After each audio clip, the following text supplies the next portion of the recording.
परिवार के सदस्य की चिंता करे,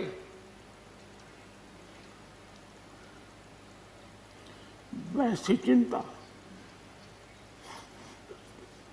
उसे कैसे पचाना,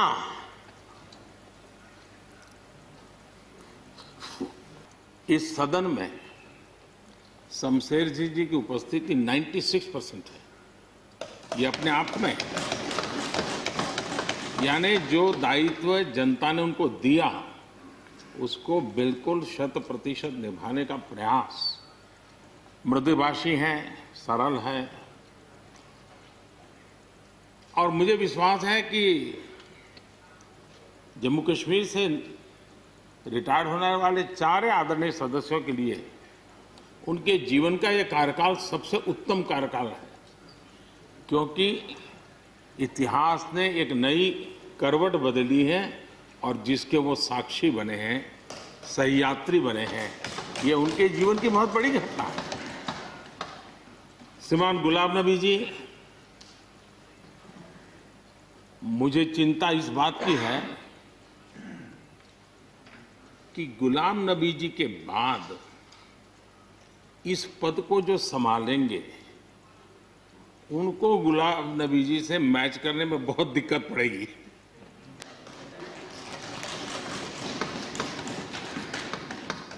क्योंकि गुलाम नबी जी अपने दल की चिंता करते थे, लेकिन देश की और सदन की भी उतनी ही चिंता करते थे।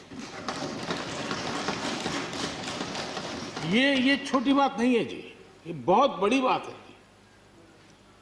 वरना अपोजिशन के लीडर के रूप में अपना दबदबा पैदा करना, ये सब मोह किसी को भी हो सकता है, लेकिन उन्होंने सदन से, मैं शरद पवार जी को भी इसी कैटेगरी में रखता हूं, वे सदन की और देश की चिंता को प्रायोरिटी देने वाले नेताओं में से रहे। गुलाम नबी जी ने बखूबी इस काम को निभाया है। मुझे याद है इस कोरोना काल में मैं एक फ्लोर लीडर्स की मीटिंग कर रहा था, तो उसी दिन गुलाम नबी जी का फोन आया। तो मोदी जी, ये तो ठीक है आप करते हैं, लेकिन आप एक काम कीजिए, सभी पार्टी लीडर्स की मीटिंग जरूर बुलाइए। मुझे अच्छा लगा कि उन्होंने पार्टी लीडर्स के साथ, सभी पार्टी अध्यक्षों के साथ बैठने का मुझे सुझाव दिया, और मैंने उस मीटिंग को किया भी। वो गुलाम नबी जी के सुझाव पर किया था, और मुझे कहने में, यानी इस प्रकार का संपर्क, और उसका मूल कारण है कि उनको दोनों तरफ का अनुभव रहा है, सत्ता दल का भी और विपक्ष का।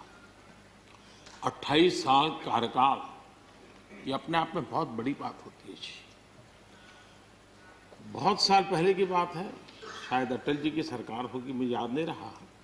मैं यहाँ सदन में किसी काम से आया था, मैं तो तब राजनीति में नहीं था, ये इलेक्टोरल पॉलिटिक्स में नहीं था, मैं संगठन का काम करता था। तो मैं और गुलाम नबी जी ऐसे ही लॉबी में गप्पे मार रहे थे। अब जैसा पत्रकारों का स्वभाव रहता है, बराबर नजर लगाए बैठे थे कि ये दोनों का मेल कैसे हो सकता है। हम हंसी खुशी से बातें कर रहे थे, तो हम जैसे ही निकले तो पत्रकारों ने घेर लिया। गुलाम नबी जी ने बहुत बढ़िया जवाब दिया था, वो जवाब हम लोगों के लिए बहुत काम आने वाला है। उन्होंने कहा, भाई देखिए, आप लोग हमको अखबारों में या टीवी माध्यमों में या पब्लिक मीटिंग में लड़ते झगड़ के देखते हो, लेकिन सचमुच में इस छत के नीचे हम जैसे एक परिवार का वातावरण कहीं नहीं होता है। इतनी हमारी आत्महत्या होती है, इतने सुख दुख होते हैं। ये जो स्पिरिट है, वो स्पिरिट अपने आप में बहुत बड़ी बात होती है। गुलाम नबी जी का एक शौक शायद बहुत कम लोगों को पता होगा, और कभी उनके साथ बैठोगे तो बताएंगे।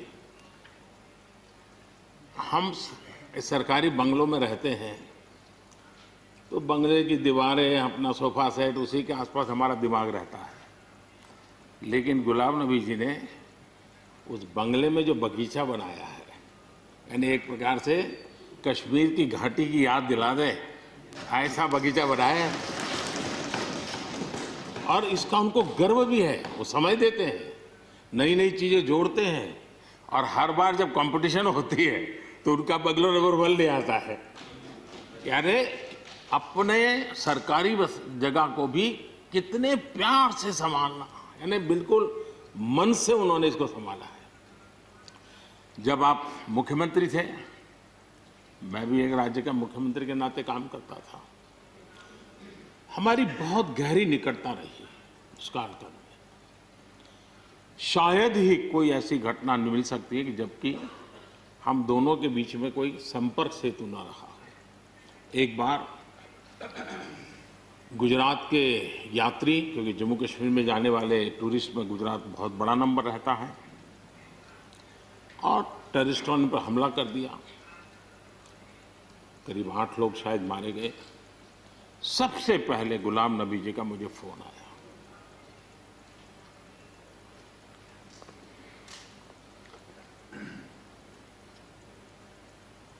और वो फोन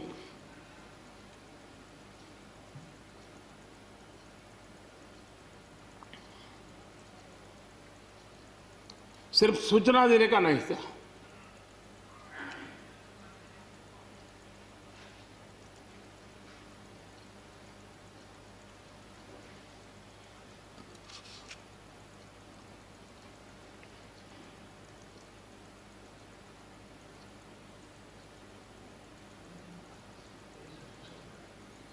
उनके आंसू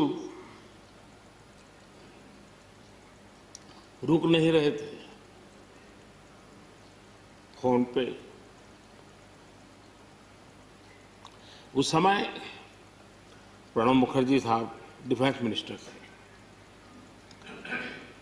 मैंने उनको फोन किया, मैंने कहा साहब अगर फोर्स का हवाई जहाज मिल जाए डेड बॉडी को लाने के लिए। रात देर हो गई थी। प्रणब मुखर्जी साहब ने कहा आप चिंता मत कीजिए, मैं करता हूं व्यवस्था। लेकिन रात में फिर गुलाम नबी जी का फोन आया। वे एयरपोर्ट थे,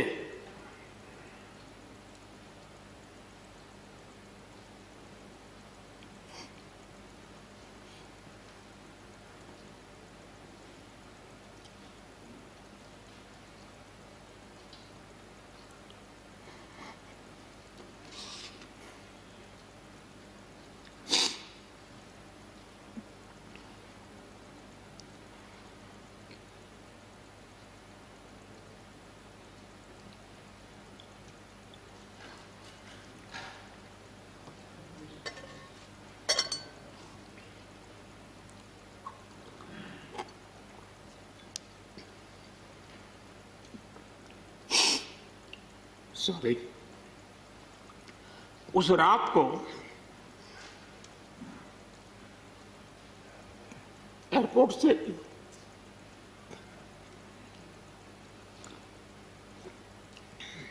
उन्होंने मुझे फोन किया और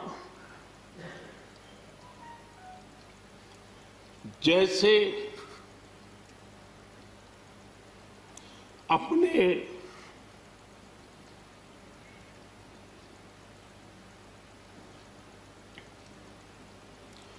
परिवार के सदस्य की चिंता करें,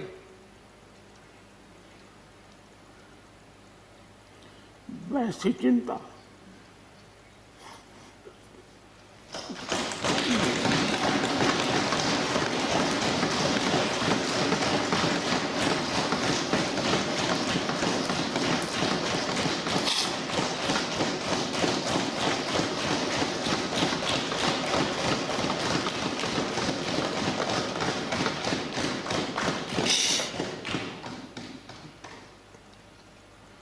पद, सत्ता जीवन में आती रहती है, लेकिन उसे कैसे पचाना,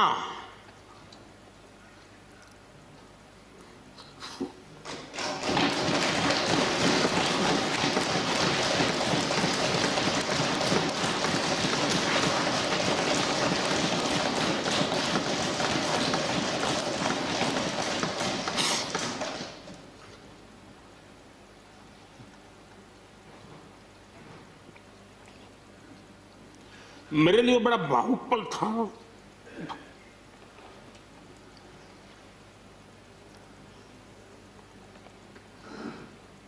दूसरे दिन सुबह फोन आया कि मोदी जी सब लोग पहुंच गए।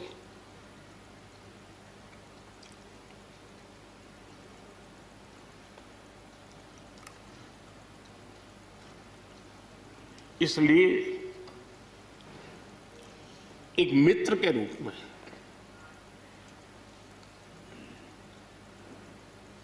गुलाम नबी जी को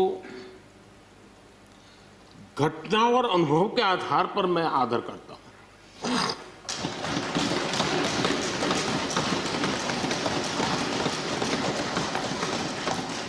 और मुझे पूरा विश्वास है कि उनकी सौम्यता, उनकी नम्रता, इस देश के लिए कुछ कर गुजरने की उनकी कामना, वो कभी उनको चैन से बैठने नहीं देगी। और मुझे विश्वास है कि जो भी दायित्व जहां भी वो संभालेंगे, वे जरूर वैल्यू एडिशन करेंगे, कंट्रीब्यूशन करेंगे और देश उनसे लाभान्वित होगा। ये सब मेरा पक्का विश्वास है। मैं फिर एक बार उनकी सेवाओं के लिए आदरपूर्वक धन्यवाद करता हूं।